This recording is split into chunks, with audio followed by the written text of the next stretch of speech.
Orang yang paling hebat adalah orang yang banyak hafalannya, yang kuat hafalan. Makanya orang-orang dulu itu jarang nulis, Pak. Tapi hafalannya sangat kuat. Kalau kita waktu kuliah kan gitu ya, makin banyak bukunya, hebat bukunya banyak itu kan, kayaknya ada yang baca kayaknya. Tapi sekarang perpus sudah nggak laku, toko buku sudah sepi. Sekarang udah apa? Zaman digital kan, udah ada flash disk segala macam gitu, udah nggak perlu lagi tuh. Bahkan yang hebat itu adalah orang yang bisa bersuara tanpa teks, gitu kan. Karena sudah banyak dihafal. Nah saat itu Rasulullah itu menentang, Allah juga menunjukkan bagaimana menentang zaman saat itu. Ketika orang-orang tidak tertarik untuk membaca, justru Rasulullah disuruh untuk membaca. Bahkan Rasulullah tidak bisa membaca. Singkat cerita, pas pada pelukan ketiga berkatalah Jibril, Muhammad nanya, apa yang harus saya baca? Lalu Jibril menjawab, Iqra bismi rabbikal ladzi khalaq, khalaqal insana min 'alaq sampai ayat kelima. Rasulullah pulang diselimuti oleh Siti Khadijah. Terus ya kita nggak ada ceritanya. Kita sekarang masuk kepada pemahaman ayat Iqra-nya. Kita sudah bahas masalah yang kemarin tuh, yang apa? Cerita di balik turunnya ayat sampai Rasulullah itu ketemu dengan Bukairah, ya saudara sepupunya Siti Khadijah. Baik, Bismillahirrahmanirrahim. Iqra bismi rabbikal ladzi khalaq, khalaqal insana min 'alaq, iqra wa rabbukal akram, alladzi 'allama bil qalam, 'allamal insana ma lam ya'lam. Kita coba pahami ayat 1 sampai 5 ya. Iqra bismi rabbikal ladzi khalaq. Di situ artinya apa, Pak? Bacalah dengan menyebut nama Tuhanmu yang menciptakan. Baik. Iqra bismi rabbikal ladzi khalaq. Iqra asal kata qara'a. Coba ambil kalimat ini. Asal kata qara'a itu artinya mengumpulkan atau menghimpun. Jadi kalau kita mengucapkan kata saya itu ada kumpulan dari huruf S, A, Y, A. Dikumpulkan jadi satu, itu namanya menghimpun, namanya qara'a. Saya itu adalah himpunan huruf. Nah, Iqra itu dia bacalah kumpulan-kumpulan apa yang dibaca. Nah, dikatakan Iqra itu asal kata menghimpun, ulama menafsirkan lebih jauh bahwa Iqra artinya membaca. Yang dibaca apa? Yang dibaca ada dalam tulisan. Nah, Iqra itu atau membaca itu, ulama tafsir sepakat, ulama bahasa bahwa yang dimaksud membaca itu bukan hanya membaca yang sifatnya tulisan. Yang non tulisan pun itu disebutnya Iqra. Contoh, di dalam sholat, rukun sholat salah satunya kita membaca surah Al-Fatihah. Apakah ketika sholat kita baca Quran? Tidak. Jadi membaca itu tidak selamanya harus melihat sesuatu. Tidak melihat sesuatu itu disebutnya membaca. Ayo baca syahadat. Kan gitu kan ya? Lagi nikah, ayo baca syahadat. Baca nggak? Kita baca tulisan nggak? Enggak. Jadi membaca itu tidak selamanya melihat sesuatu.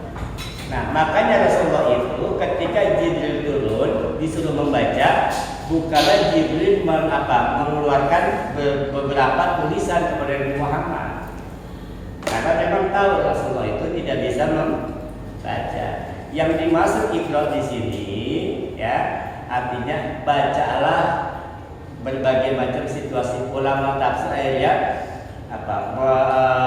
mentakwilkan kata Iqra dalam berbagai macam perkembangan zaman. Yang awalnya membaca sebuah tulisan nanti berkembang menjadi membaca situasi, membaca keadaan, itu dalam Iqra tuh.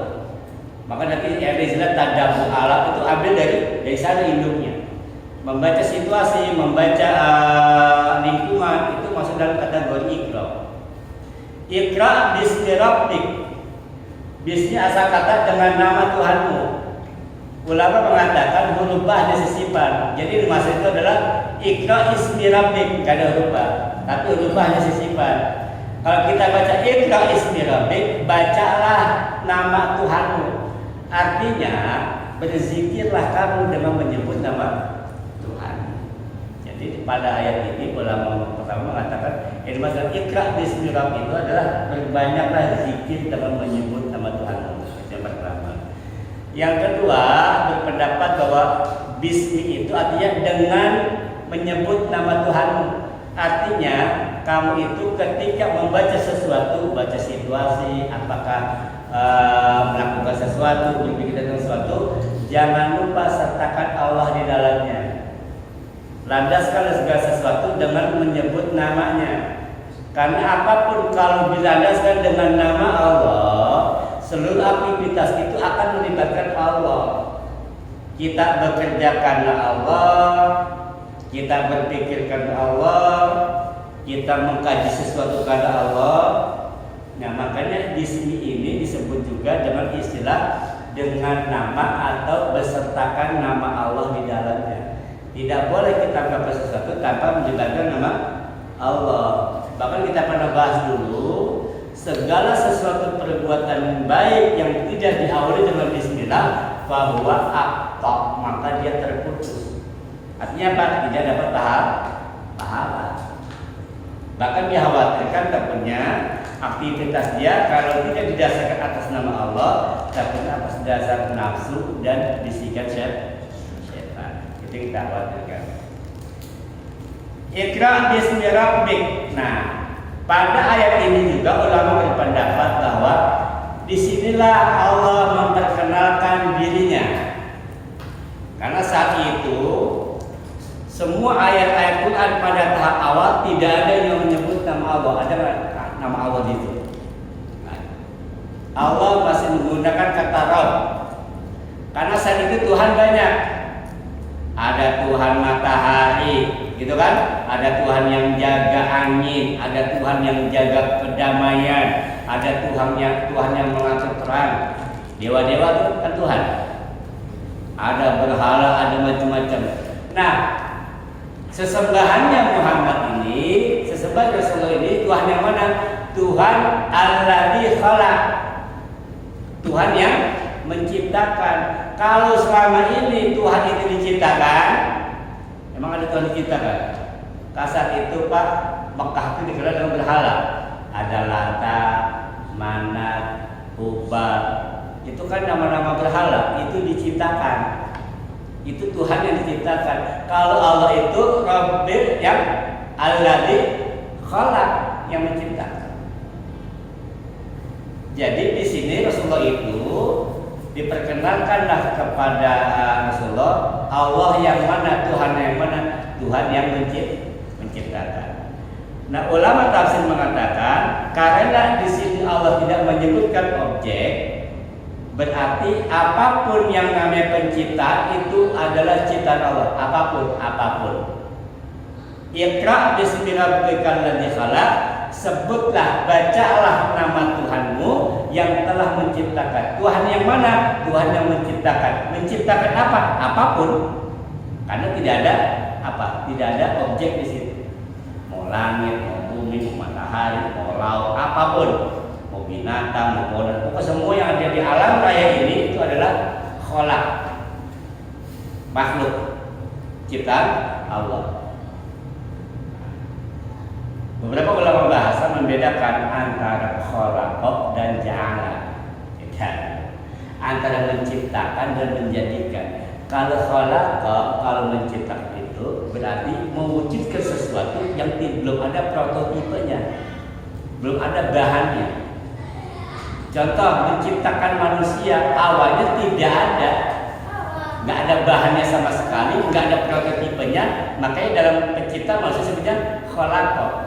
Menciptakan langit, menciptakan bumi, menciptakan matahari itu karena nggak ada prototipenya. Beda dengan ja'ala. Kalau ja'ala itu menjadikan, tapi bahannya sudah ada, prototipe sudah ada.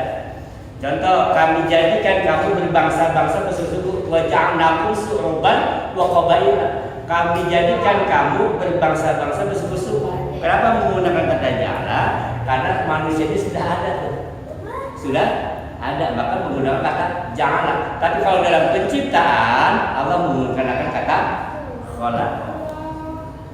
Iqra bismi rabbikal ladzi khalaq, sebutlah, bacalah dengan nama Tuhanmu yang telah menciptakan.